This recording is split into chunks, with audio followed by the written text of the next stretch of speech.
Greetings to all the students. I welcome you all on the YouTube platform of NEXT IAS, and you are watching Daily News Analysis, an initiative where we discuss important articles published in the newspapers and the PIB.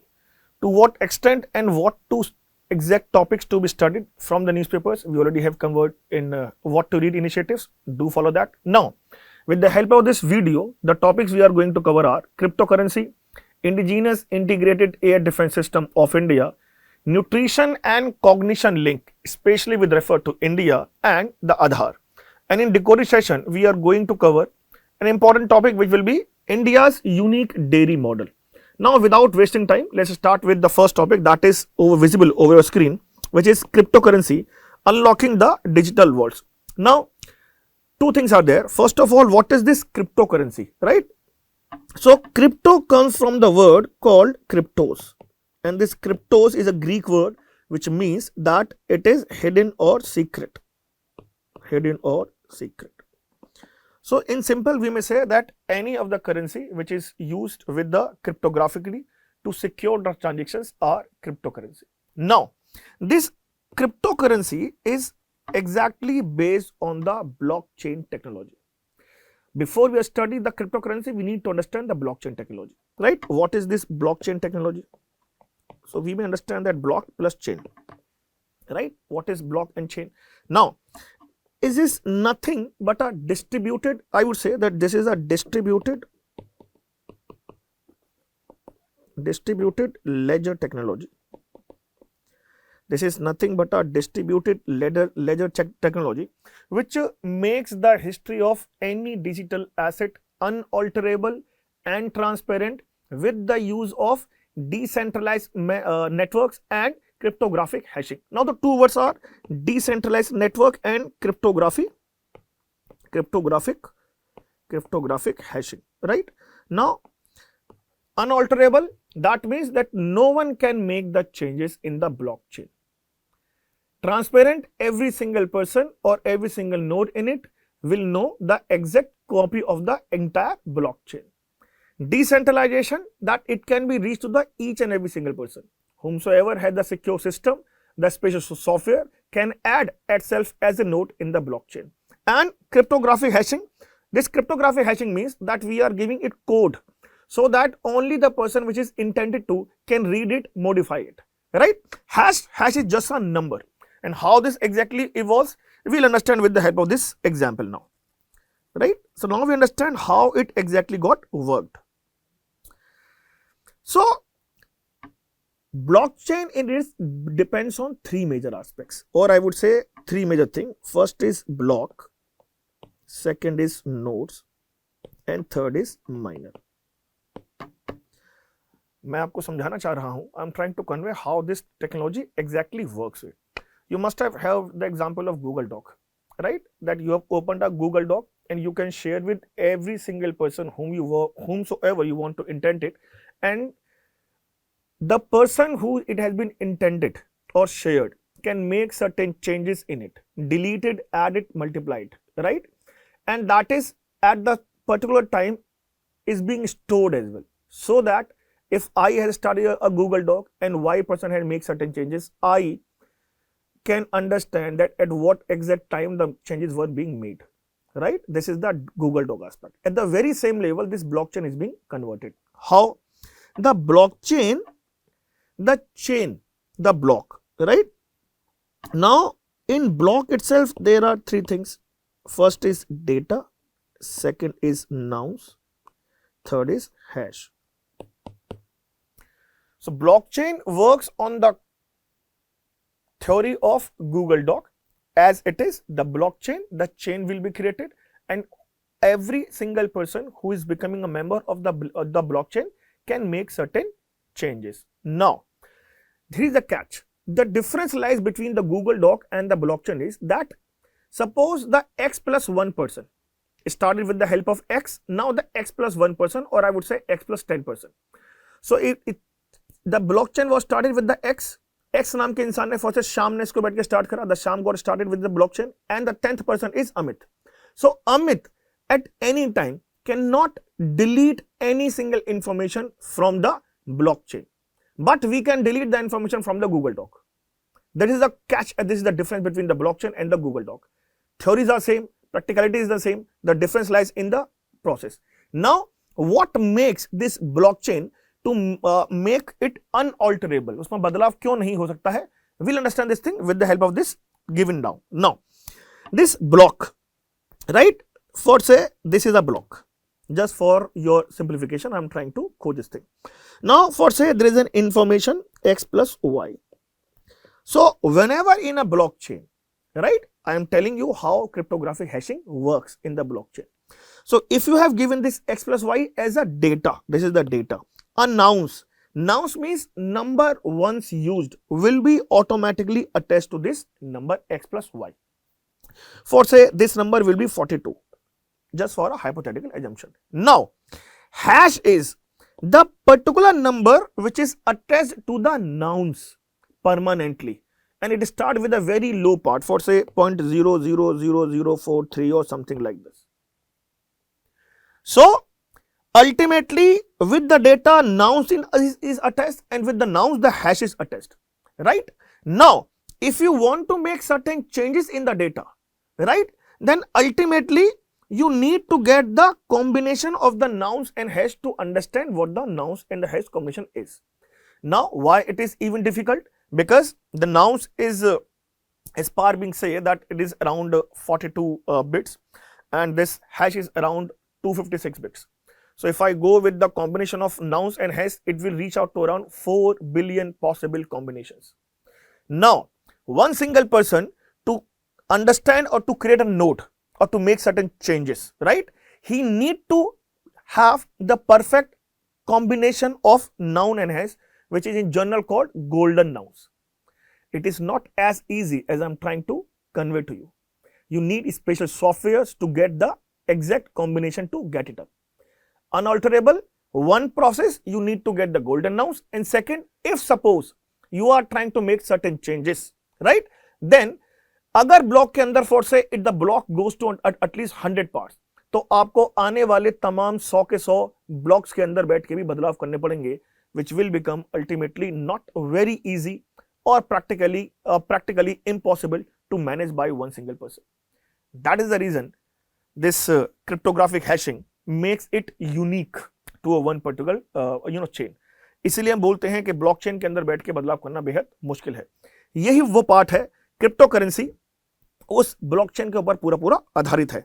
Now हम लोगों ने blockchain पढ़ लिया है, we have understood what the blockchain is. Now try to jump with what the crypto currency is all about, right? Now crypto currency is a decentralised digital asset secured by cryptography. हम लोगों ने अभी बैठ के पढ़ लिया है. Recorded on the blockchain, facilitating peer-to-peer payments and serving as a digital collectibles or investment assets. Before we start, again one very information info that in 2008 there was a person called Satoshi Nakamoto. Till today, in August 2025, after or since 2008, no one knows that either Satoshi Nakamoto was a person, a organization, or whomsoever, we don't know. But he started with a paper, Bitcoin, a peer-to-peer digital review something. Based on that, 2009 onwards, one Florida-based digital scientist was there, and there was a exchange of Bitcoin took place. Bitcoin is a part of cryptocurrency, right? Then afterwards, it has been reached to the level of different years. For say, the demand was so high that in 2011, it was 1 BT, 1 Bitcoin was as equal to $1. The acceptance to the Bitcoin or the acceptance to the cryptocurrency was enlarged to the extent that companies like JP Morgan, PayPal, WikiLeaks, other things, they all started taking donations in the cryptocurrency or especially in the Bitcoins, right? Then afterwards, after even the JP Morgan part, the Meta, the countries like China, countries like Japan, they all have their say with respect to the blockchain as a future technology. That means saying their say and yes for the cryptocurrency acceptance.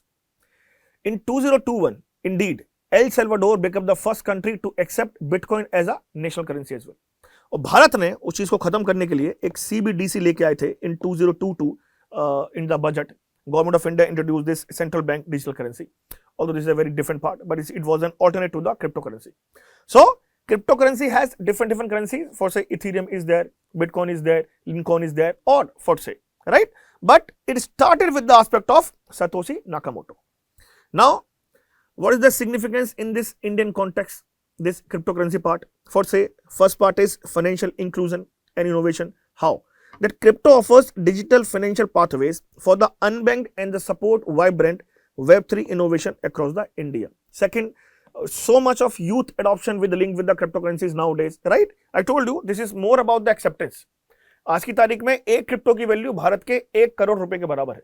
It is all because of the acceptance, right? So the data says that India has the world's largest crypto user base, which is around 15 to 20 million users. Third, startup ecosystem. Blockchain startups, for say Polygon, which was founded in India, has nowadays become a global leaders, right? Fourth, it even has the revenue to the government of India as well. How? That the government introduced 30% tax on the crypto gains in 2022 budget and 1% TDS on the trades above 50,000, right?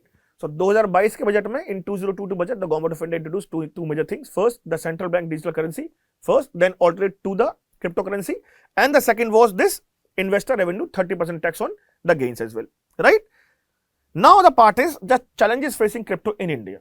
First challenge is regulatory uncertainty. Blockchain is a technology which has not been owned by any single organization or not backed by any of the government institutions, including the country. No one dares to say that I own it or I back it, right? Now, RBI has raised concern about crypto's impact on the financial stability, right? Why? Because there was a data of 2022 perhaps, right? Crypto की जो value थी, it got down by 70%, right?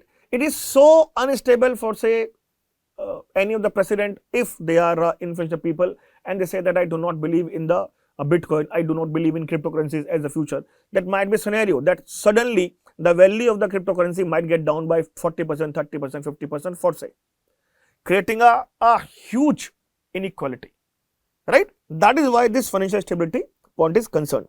Volatility, again the prices fluctuate dramatically. Just the example that I just gave it to third. Illicit use. There has been say in India that this cryptocurrency or especially the Bitcoin has been used for money laundering and the terror financing, especially in India. Fourth, energy consumption.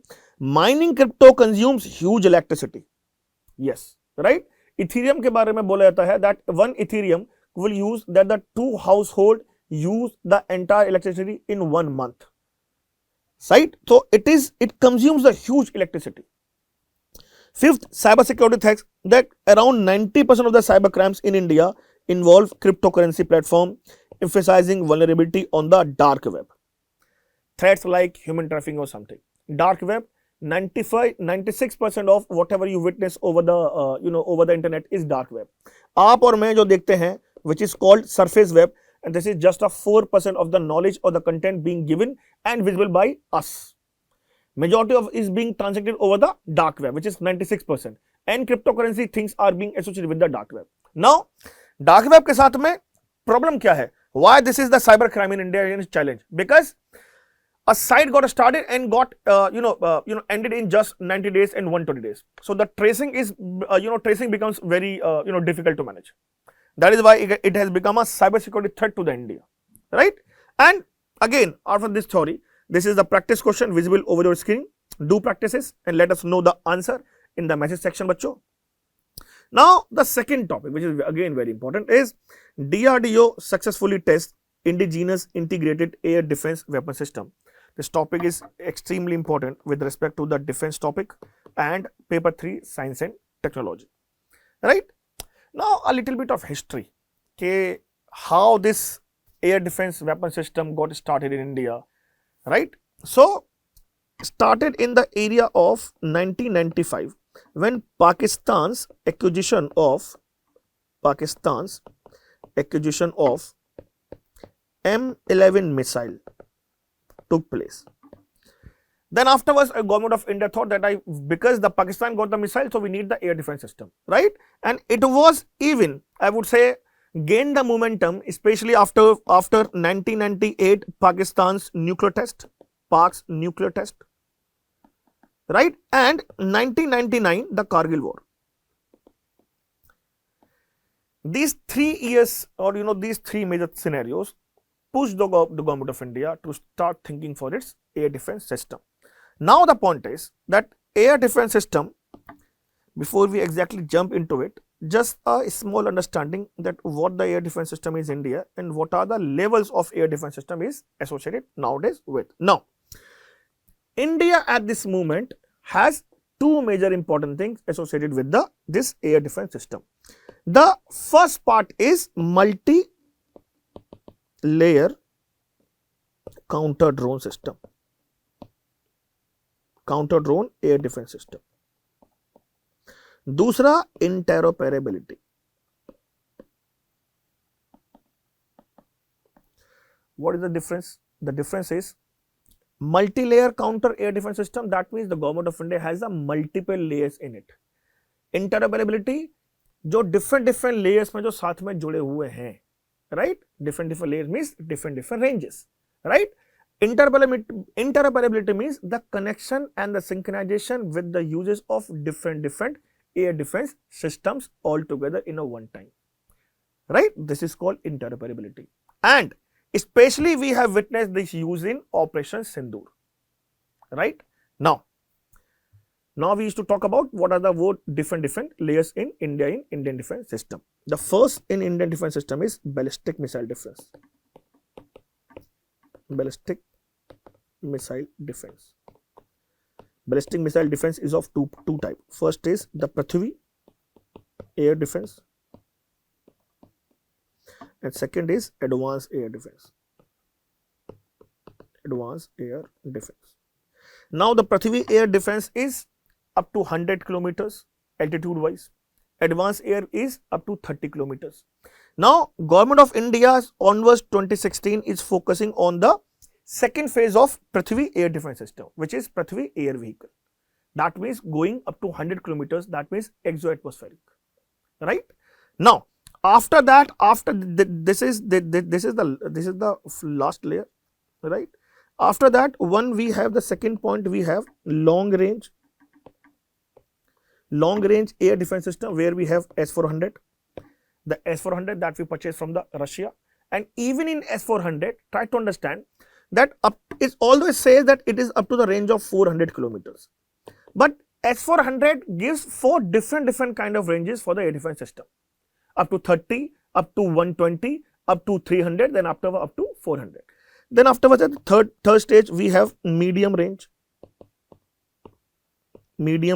air defense system. That means up to 100 kilometers. And in here, we have Barak 8. The Barak 8 missile that we purchased from the Israel. Or not purchased, I would say. India and Israel has a connection with the Barak 8. Then afterwards, we have short range. Right? Short range means this up to 35 kilometers.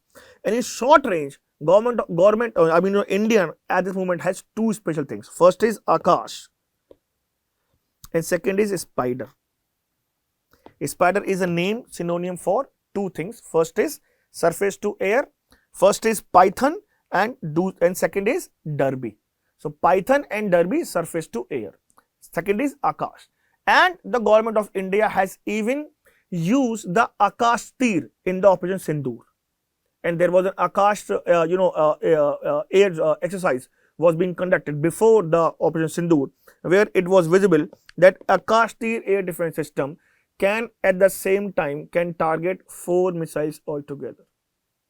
So say the SWAM drums are coming, then Akash Tir is capable enough. It's a vehicle mounted, very simple, truck के ऊपर हम लोगों ने उन सबको बैठ के इस्तेमाल करा हुआ है, and it can target up to 4 missile systems at the moment. That means giving an edge to the Indian defense system, right? And then afterwards, at the very fifth part, we have very short range. Very short, and that means up to 10 kilometers. In here we have the manpads.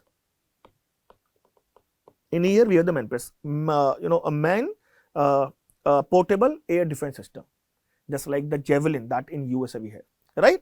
Now, we need to understand that interoperability. Operation Sindoor के अंदर you people have witnessed that it was the first time that Indian has showcased to the world that we countered 100% of the attacks that was being guided against the India. And that particular time, this word interoperability, इसकी importance क्या है? Importance shows we can understand this importance when we compare this thing with the David Sling and the Iron Dome of Israel and the Pact 3 of USA as well. Israel का बारे में we often has heard that Iron Dome is there, but Iron Dome, the range is around 70 to 100 kilometers. Sorry, 30 to 100 kilometers. This is Iron Dome. After Iron Dome, there is David Sling, which ranges from 70 to 200 kilometers, right? And it was not successful in 2011 attack by the, the Gaza people or the Hamas. Same goes with the Pact 3 of the USA as well. During Saudis, USA gave it to the Saudis, the Pact 3, and in the Saudis attacked in 2022 and 2021, right? Pact 3 could not intercept the low range and low cost drone attacks. Then afterwards, perhaps the government of India thought of purchasing this S-400, although the deal was signed earlier, but it proved very magical afterwards, and we have the result in Operation Sindoor. That is why this air defense system becomes very important. Now after that, integrated air defense system, that means we are promoting this interoperability, right? So we already have covered, this quick reaction, this manpad, this very short range, right? Third is laser based directed energy weapons. These are vehicle mounted laser due M2K, MK2 demonstrated earlier this year, defeating USS and the swarm domes. Swarm domes क्या होता है? एक साथ we have, in a conglomeration we are giving more than 10, 15, 20 drones altogether, swarm domes, right? Range is less than 3 kilometers, but this place, puts India in with Operation Directed Energy Weapons technology. So now this is the interoperability aspect with that as well. Strategic significance, again, the first thing is it creates a deterrence which I showcased in the Operation Sindoor as well, where we not only have defeated the Chinese given missiles to the Pakistan, but all to the radar system in Lahore as well. We have dismantled, right? So this indigenous technology aspect, India will not get dependent upon this part, right? First thing, one more, why this indigenous technology is important, because sometimes having a synchronization between the Russian, imported weapon system and the Israel and the other imported system becomes quite difficult.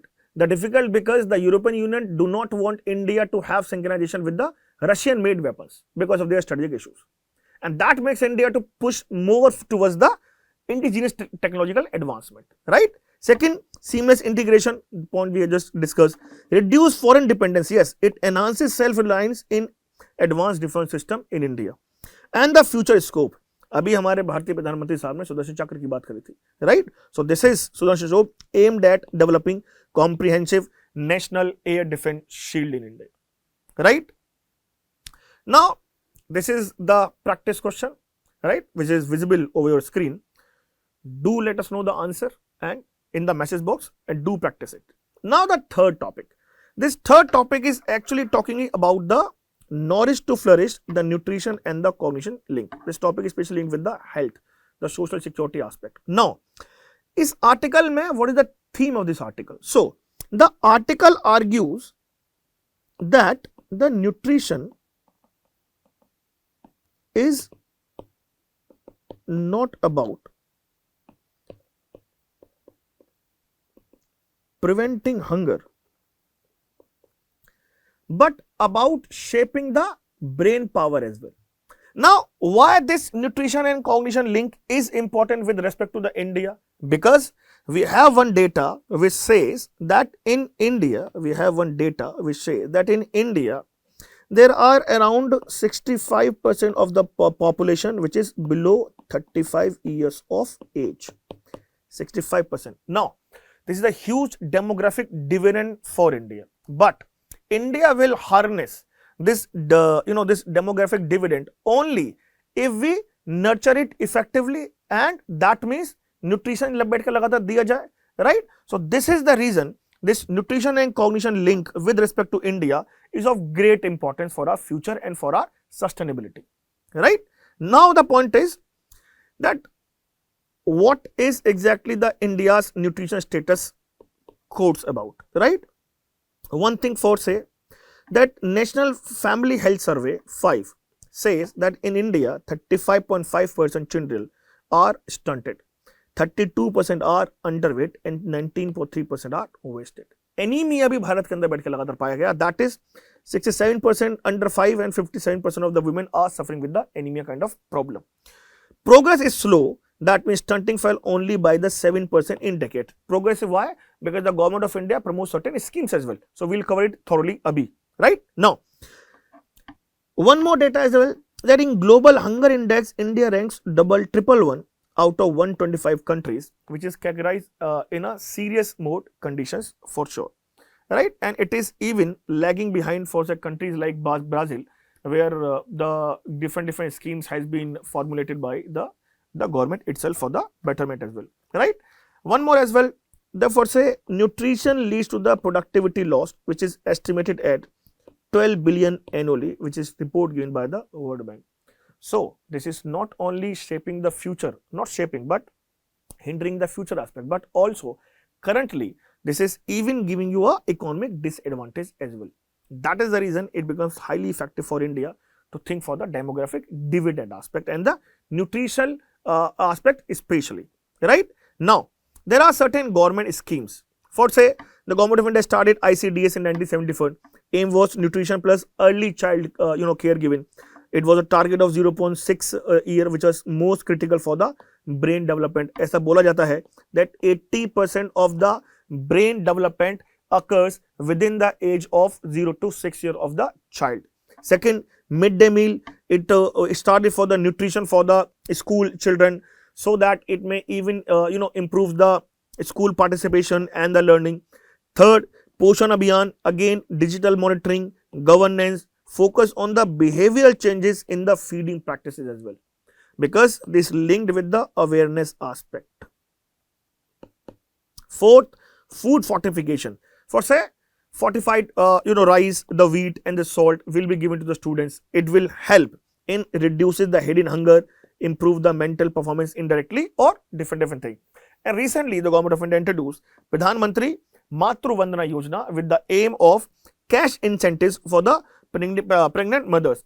इससे पहले भी the government of India introduced this Janani Suraksha Yojana, right? And the the particular money was used to given to the particular women, especially the lactating women, right, before the birth child.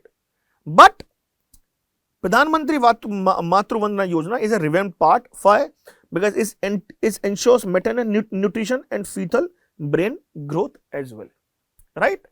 But these schemes has certain challenges still, and that is the reason we say that the nutrition and the cognition link in India, in population in India, is not visible, right?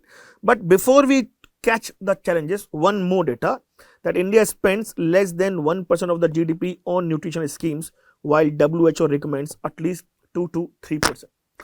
So this is again the challenge. The first challenge that we have, that India used to spend only 1% of the GDP on nutrition schemes, right? Second, leakages and corruption. How the leakages? So take home ratio, take home ration irregularities was found in MP when a CAG report says that it was around 482 crore of irregularity was found, right? So this kind of thing definitely says that there is something missing for sure, right? The second, we may think towards the quality of food, right? Reports of poor hygiene, low nutrient value. One more thing as well, in Bihar there was a say that the dead snake was given, the dead snake was found in the food. Now imagine if the dead snake is being found, so ultimately the government is trying to build the trust with the parents as well, right? That you send your children to the school, we are giving them the food for the nutrition requirements, you just send them to children to the school. Now if this food or dead snake kind of thing will be found, or poor hygiene will be maintained, right, it definitely reduces the trust as well. That means sustainability of the nutrition value will be impacted in near future 100%, right? Third, Awareness versus the resources. For say awareness mein, there was one data that I could say that National Family Health Survey 5 says that only about 10 to 10% of the children between the range of 6 to 23% receive the nutrition requirement. Matlab, the people are not even aware that the government is giving this kind of information or this kind of the programs as being launched for their management. Now regional disparities as well. How the regional disparities? For say the stunting in the southern eastern, in the southern states like Tamil Nadu, like Kerala, it is around 37%. But in a state like Uttar Pradesh, around 39 point something percent. In Bihar, it is around 43%. In Jharkhand, it's around again 40%. So the regional disparity will be there. If the regional disparity will be there, again the outcome will not be inclusive for sure. Right? Again, this is a greater challenge for sure. That is the reason nowadays it has been said that we need to augment this thing thoroughly and we need to focus a lot on this nutrition and the cognition link. Right? Now again, this fourth topic again that we need to discuss. This is Aadhaar alone is not a valid proof, claims the BJP. So we should not think regarding the plane, but the point is that Aadhaar is not a valid proof. So the point is, what is Aadhaar? How it is being not considered as a valid proof or something like this. No. So before we jump into it, one information that government says that Aadhaar has never been a proof of citizenship because the foreign nationals can have it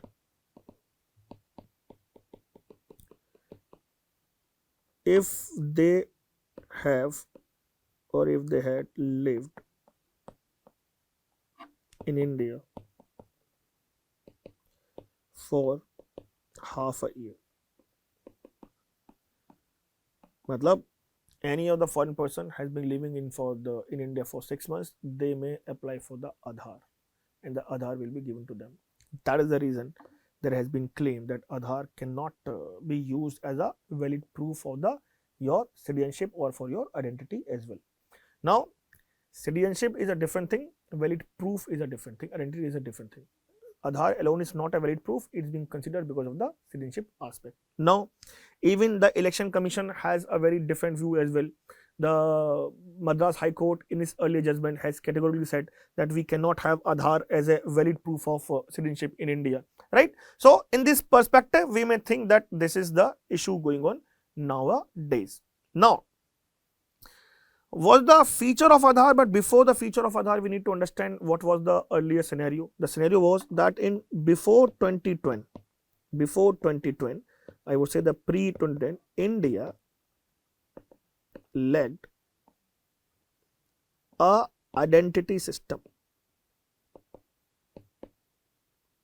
and ration card, transport card or other things, voter ID card will be considered as a identity system. But it was not, there was certain leakages or other things associated was there as well.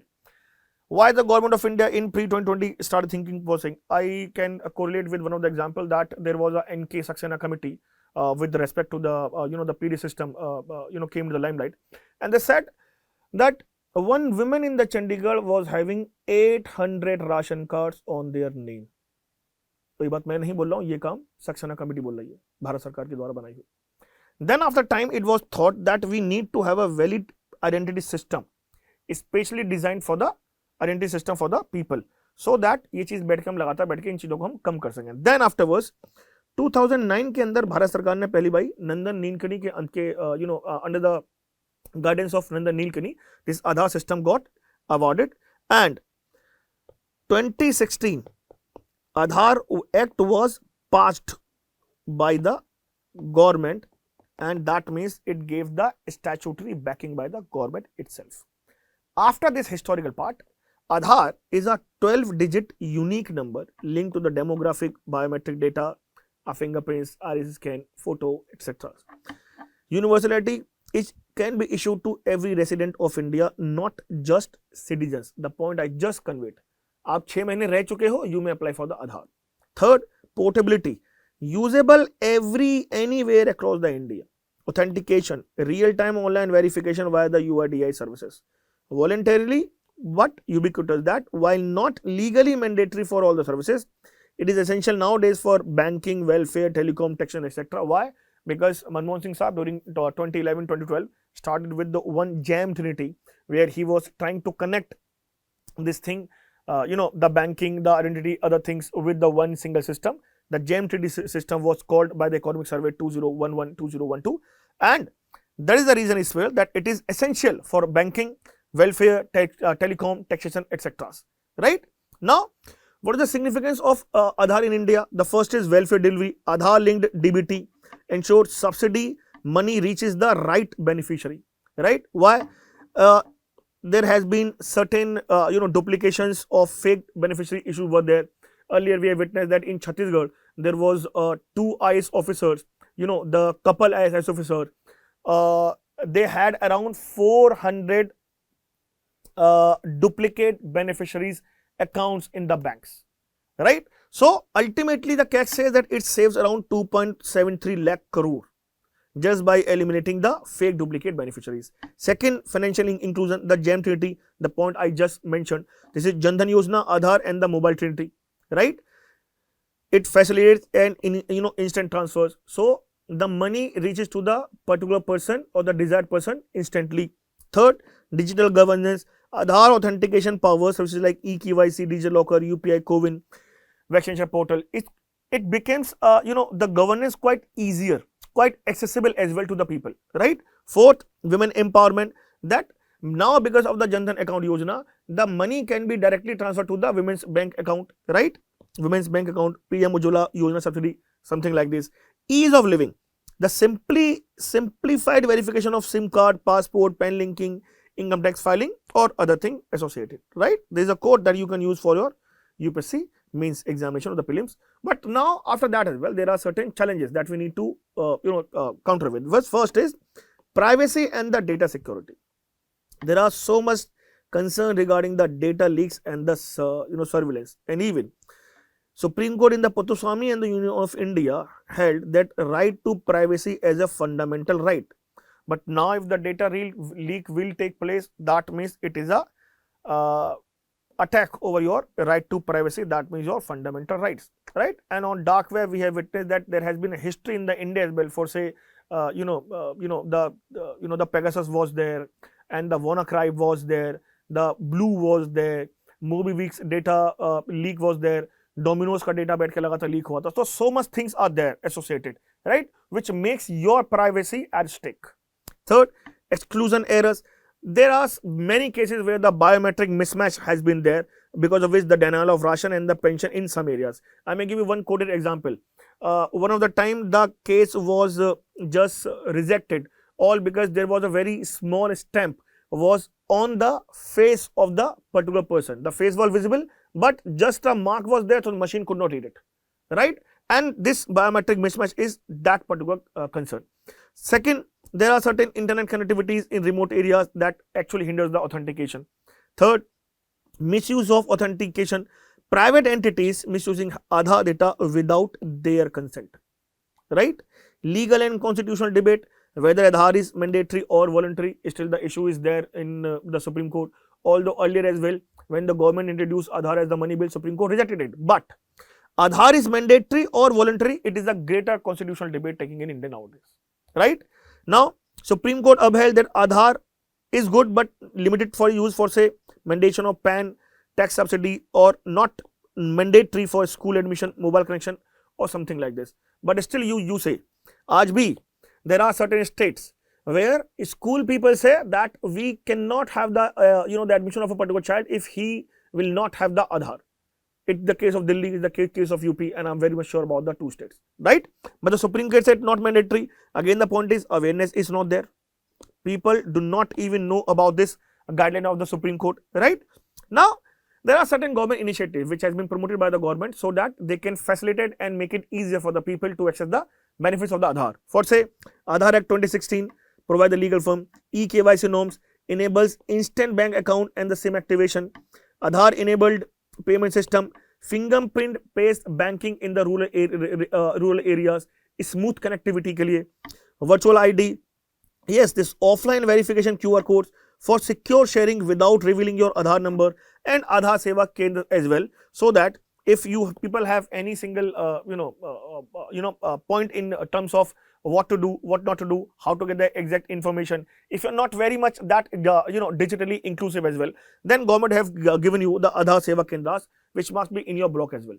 So this has been the great aspect as well. Now again, a practice question visible over your screen, right? Now let's discuss the decoded topic of today, which is visible over screen, is India's unique dairying model, right? India and the world in dairy.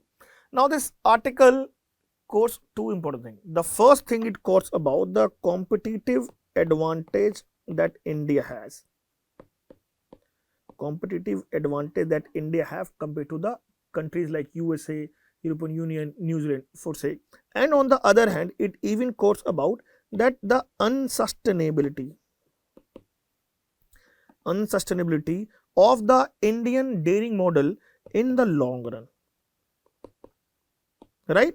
So we may understand this thing with respect to this particular part, but before that we just need to understand a little bit of the history of the dairying in India, right? There was a scenario that pre-independence, if I say pre-independence, India was mainly dependent upon import for meeting urban demand, or I would say meeting urban consumption demand, meeting urban consumption demand.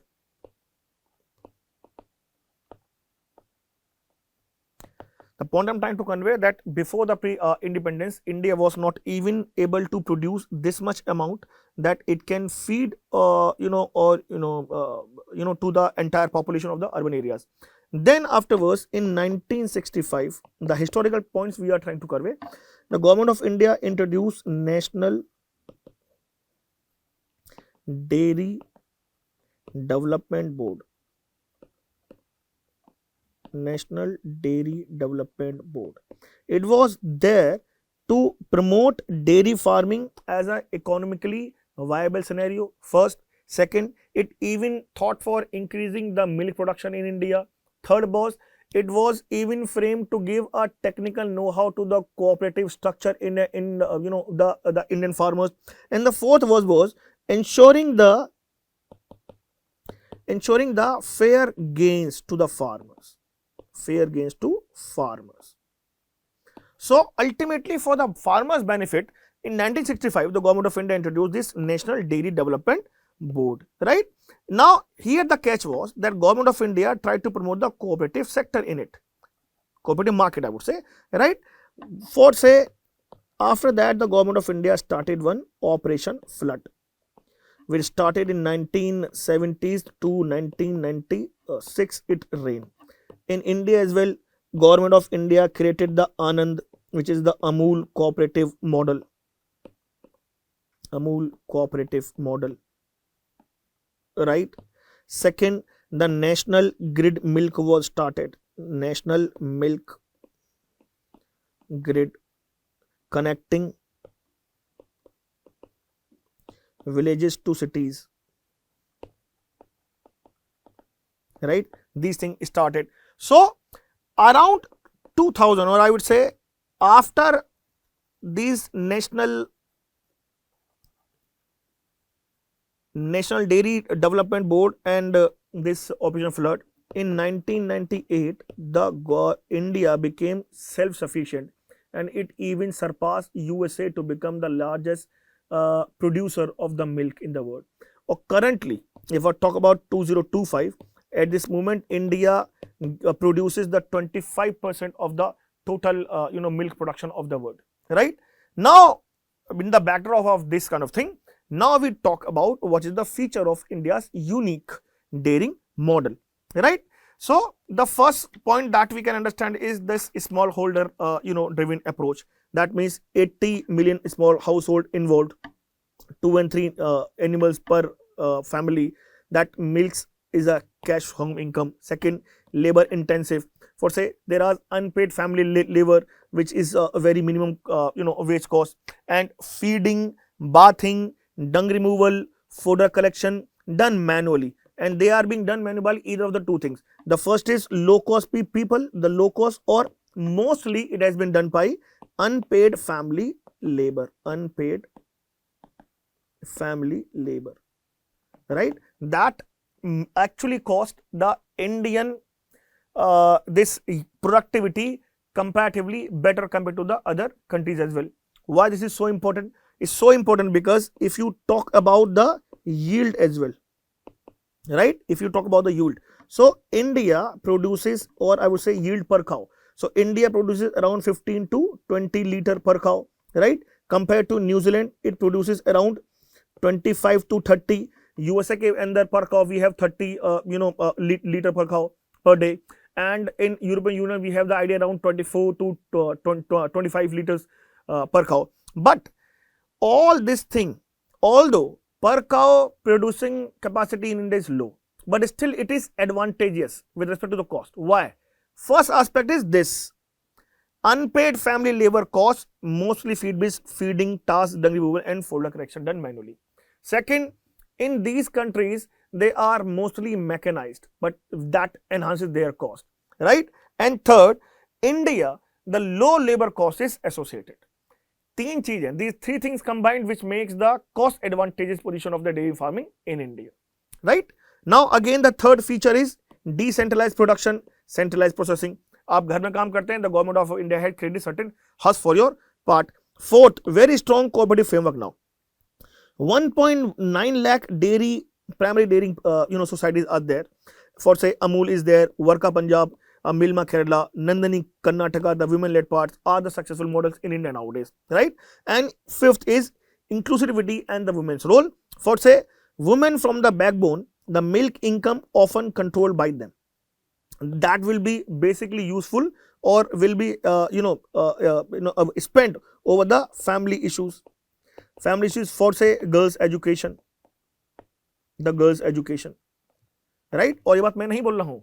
There has been certain survey in the government of India and the other as well who had conveyed that the schemes like Manrega and the women's role in this dairy farming has contributed into the better enrollment of the girls in the school in the rural areas, right? That yes. And second part is improve the household nutrition and the empowerment. Again we have talked about this this nutrition and the cognition link as well, right? Now significance of this model, that means India's model: first, food security will be intact. Second, rural livelihood, we have just talked about the women's issue, but as well dairy provides supplementary income to 80 million of the rural families. Third, nutrition. Fourth, yes, farmer share of the consumer rupees. In India the farmer receives around 55 to 70% of the total the farmer share, compared to the USA where they have around 35%. So that is, it is higher compared to the farmers in the USA. Fourth, the women empowerment. Dairy cooperatives like Amul, Mahila Mandals gain women financial financial agencies. Fifth, export. As India is the highest producing country in the world, so it will be definitely helpful in exporting dairy based like ghee, butter, SMP, skim milk powder, right? That is the major aspect. But now there are certain challenges facing the Indian model. The first is productivity and the structural losses. It is a low yield, the low yield point that we have just discussed, right? Now because of the fragmentation, the low household, the major people, small land householding are there, small land holding are there, it makes the economic of scale with millions of the farmers very difficult to achieve. Second, the cost competitiveness at risk. Current low costs are based off cheap family labor and not the efficiency. But at the same time, the wages cost in the rural areas are risking. So that means in near future, there will be scenario that the rural youth in pursuit of earning more money will definitely get itself enrolled into the non-farm activities and the migration will take place. So ultimately the cheap labor, the cheap family labor, which is at this moment is an advantageous position, again movement for India, will not be sustainable in the near future if the rising, the non-farm activities wages will take place. Third, input bottlenecks. There has been a fodder deficit, 25 to 30% of the shortage of the green fodder nowadays in India, right? The next one is environmental safety concern. Dairy has been a significant contributor to the greenhouse gas emissions in India, not in India but to elsewhere as well, right? High demand for the water in intensive fodder like sugarcane, maize, again a very significant disadvantage, right? And there has been certain adulteration issues as well, where the 5 to 6% of the samples was antibiotic residues. Now last is market and the global competition. Point is price volatility. For say, international SMP prices impact the Indian export, right? And the EU and the US, they are trying to push the India to open market to the subsidiary dairies. And this thing is visible over the recent India USA, a talks that is going on. We is a classical example, right? And there are certain government initiatives now. That means how the government of India is trying to pursue that is advantageous situation will remain intact or will remain sustainable with India. The first is Operation Flood, talked about. Rashtriya Gokul Mission for breed improvement of the indigenous cattle. National Program for Dairy Development with strengthening the cooperative infrastructure, we already have discussed. Dairy Processing and Infrastructure Development Fund, which is used for modernizing the chilling and the processing plants in the states. eGopalat, this is a digital platform for breeding information, veterinary care, the artificial insemination process and the disease linked with the animals, the cure, the specific information regarding how to use or how to effectively manage and care the animals, things associated. And last, National Digital Livestock Mission, which aims at digital traceability of the livestock and the milk, so that this double storage or the leakages or other disadvantaged things can be controlled easily. There has been a way forward. For say, we need to genetically upgrade the sex sorted semen will be there, so that better productivity enhancement will be there. Food security should be there. We need to enhance this climate smart dairy. For say, the biogas plants should be used in the rural areas, right? Digital integration better. Blockchain for the quality traceability, right? For say, blockchain that will become is made is unalterable and transparent, so that every single time we may understand that how it got started, how the leakage is going on or things associated. One very important thing is they strengthen the cooperatives and the FPOs, the farmer produce organization. What is the farmer produce organization? In 2011, the Manmohan Singh Saab started with the concept for say farmer produce organization.